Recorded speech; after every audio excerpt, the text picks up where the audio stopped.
Hello students.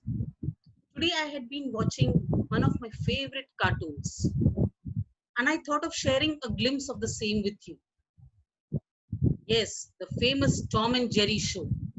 As you can see here, Tom is busy chasing Jerry and every time he tries to pounce upon it, it goes and hides into the hole. This makes Tom frustrated and ultimately he becomes mad with anger. So you can see the lid has blown off his head.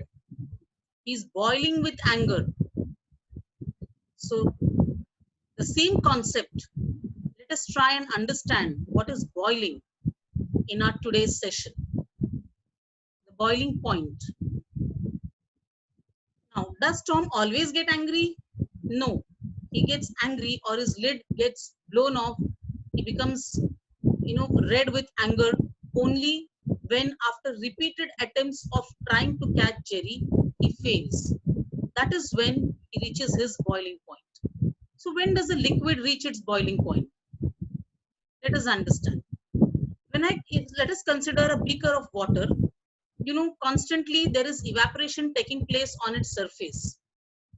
So as a result of this evaporation, there is going to be vapor pressure above the liquid surface. That means when the solvent is trying to escape into the gaseous state, only some of them are able to pass into the vapor phase, and hence those few particles of vapor will exert a vapor pressure above the liquid. Now what happens if I increase the temperature of this liquid by heating it? When I heat it, the kinetic energy of the solvent molecules increases and more amount of solvent starts escaping into the gaseous state. So at some point of time, a stage is reached when the vapor pressure, that means the amount of molecules above the liquid surface in the vapor state, becomes equal to the external atmospheric pressure. So when the vapor pressure becomes equal to the atmospheric pressure, then the vapors are able to escape into the atmosphere. That means the solvent can now go completely into the gaseous state. It is then that we say that the liquid starts boiling. So this brings us to the definition of boiling point of any liquid.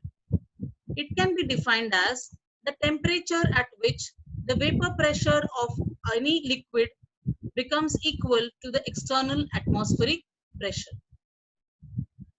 Now, vapor pressure lowering is something that we have already understood. Let us just go through it once again. We learned that when we have a pure solvent, the vapor pressure of a pure solvent is more. There are more amount of solvent particles in the vapor state. But the moment I add a non-volatile solute into the solution, due to the solute-solvent interactions, only few solvent molecules are available on the surface for evaporation. As a result, there is a vapor pressure lowering in the solution. Now, what happens because of this vapor pressure lowering? We are going to study the lowering of vapor pressure in terms of the boiling point of that liquid or the solution. So as you can see here, in the pure solvent, the vapor pressure is higher. In the solution, the vapor pressure is lower.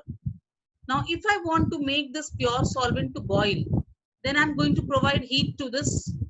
The temperature of the pure solvent will start increasing. At some point of time, the vapor pressure above the liquid, that is above the pure solvent, becomes equal to the external atmospheric pressure, and we say the solvent has now started boiling, or it has attained its boiling point.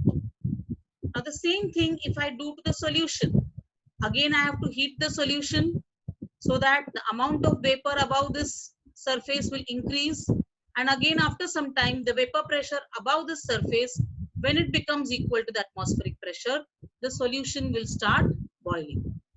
But do you think the temperatures at which both these solutions, both this pure solvent and the solution start boiling will be the same? Well, no. The reason because initially the vapor pressure above the pure solvent is much higher, so it will attain its boiling point more quickly, or within a short span of time it will reach a stage where the vapor pressure becomes equal to the atmospheric pressure. On the other hand, for the solution, the vapor pressure initially is very less. Hence, it will take longer time for the vapor pressure above the solution to become equal to the atmospheric pressure. And if it takes a longer time, that means definitely more heat is required. More heat means the temperature at which the solution boils is going to be much higher. So let us understand this with some symbols. So if I were to represent the boiling point of the pure solvent by T0B and the boiling point of the solution containing a non-volatile solute, if I am representing by TB, then I get to understand that the TB is much greater than T0B. TB is greater, meaning the boiling point of the solution containing the non-volatile solute will be greater than the boiling point of the pure solvent. Now, that means there is going to be a difference in the boiling point of the solution and the pure solvent. And this is what is termed as elevation in boiling point. So what do you mean by the term elevation? The term elevation itself means higher or rising. We all use elevators when we want to go up in a building, right? Elevators or lifts, they take us higher. They are meant for us to make it easy to climb to the higher floors. So elevation means a rise or higher. So here you can see the boiling point of the solution becomes higher than the boiling point of the pure solvent. So let us now define elevation in boiling point. It is defined as the difference in boiling point of a pure solvent and a solution. Now when I use the word difference, I can put it in any order. That is, I can put solution first and pure solvent afterwards, or pure solvent first and solution afterwards. But when I write it mathematically, I have to put the greater value first. So here I denote it as TB minus T0B. That is boiling point of solution minus the boiling point of pure solvent. This difference is called elevation in boiling point, which we denote as delta TB. Delta stands for difference. Okay. Now, how much will this elevation in boiling point be? That depends on the concentration of the solution. Now, concentration can be expressed in terms of molality. So I can say the delta TB, or the amount of increase or elevation in boiling point, will be directly proportional to the molality. So more the molality of the solution, more will be the difference in boiling point. Less the molality of the solution, less will be the difference in boiling. That means if I'm preparing a solution by adding salt in water, right? We use salt while cooking. So the moment I add salt in water, the boiling point of that solution is going to be higher than the boiling point of the pure water. So if I add more salt, then the boiling point will be even more. And if I add less salt, the boiling point of water will be less. Okay. Now, let us replace the proportionality sign with a constant. So I have delta TB is equal to KB into M, where what is KB? KB is called as the ebullioscopic constant. It is also known as the molar elevation constant or boiling point elevation constant. Okay. So KB is called ebullioscopic constant or molar elevation constant or boiling point elevation constant. Now, if I rearrange this equation, I get KB is equal to delta TB upon M. So I have this expression here, KB equals delta TB upon M, where delta TB is the difference in temperature. So it can be expressed in Kelvin or in degrees Celsius. So if I were to write the unit for ebullioscopic constant KB, then I can write Kelvin upon the unit of molality. Now what is molality expressed in? Molality is expressed in terms of moles per kilogram. So I can write the unit for ebullioscopic constant KB is Kelvin upon mole per kg, or If I rearrange this, I get the units of abelioscopic constant is Kelvin kg mole inverse.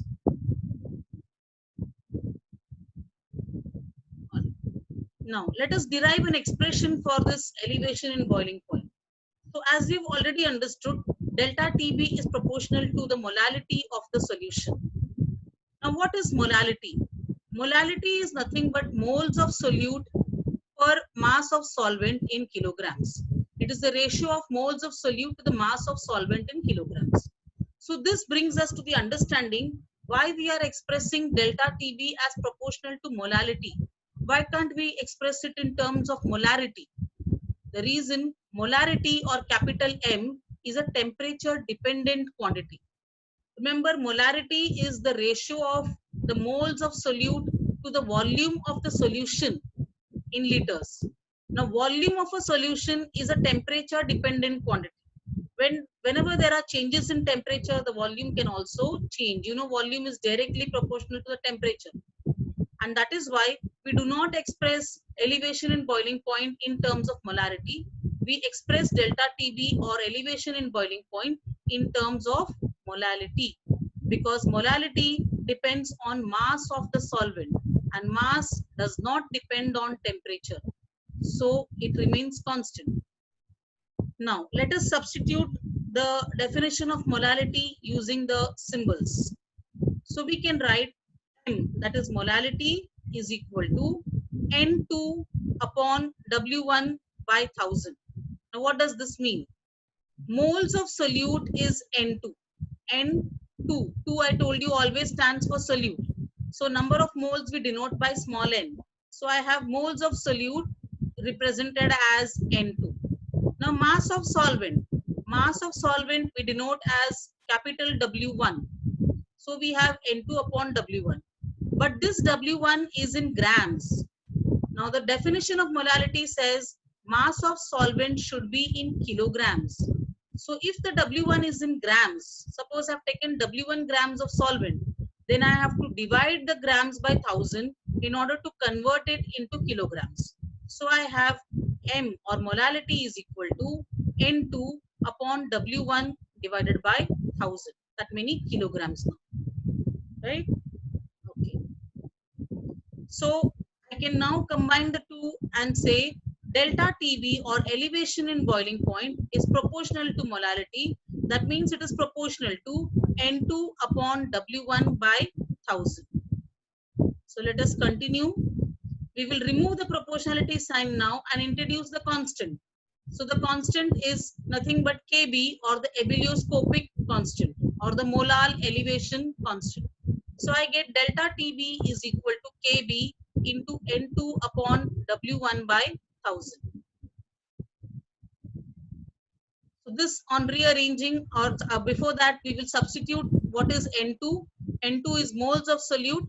Now by definition of number of moles, we know that number of moles N2 will be equal to mass of the solute, that is W2 upon molar mass of the solute.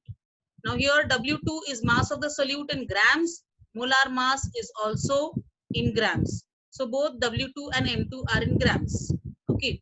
So I have delta TB is equal to Kb into W2 by M2 upon W1 by 1000. Let us rearrange this now. So I have delta TB is equal to Kb into the 1000 goes up and M2 comes down. So I have W2 into 1000 upon W1 into M2.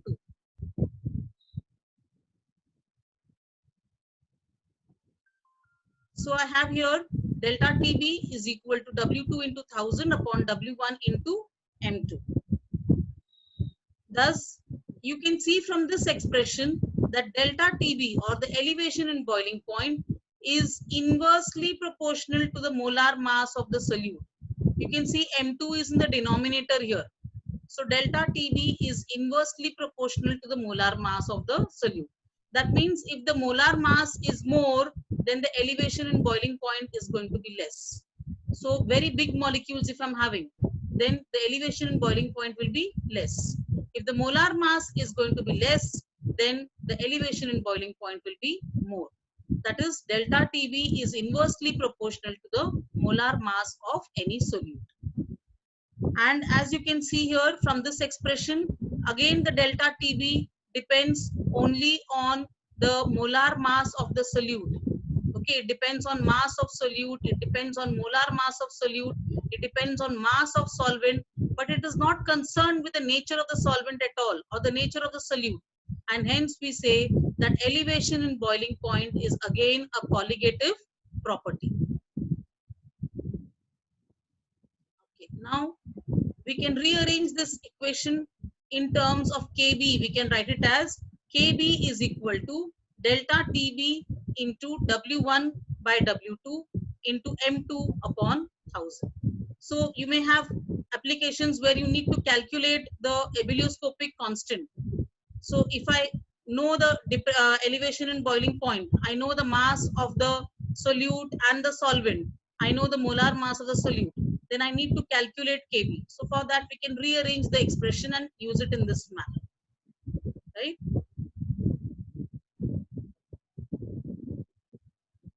Okay.